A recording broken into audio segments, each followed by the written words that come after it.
Shalom Aleichem, sisters and brothers. As you heard from me, we are collecting money now to help a family that lost its heart.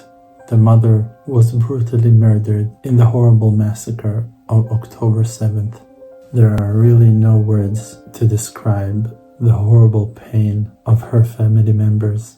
Her daughter became such a complex case to treat and to heal. She needs so much support and so much help. I'm calling you, please. Let's wake ourselves up and let's do something real for that family. I'm sure that you will do the maximum you can. And my eyes are to Hashem, and may He heal, support, and help to all the ones in great need. Amen.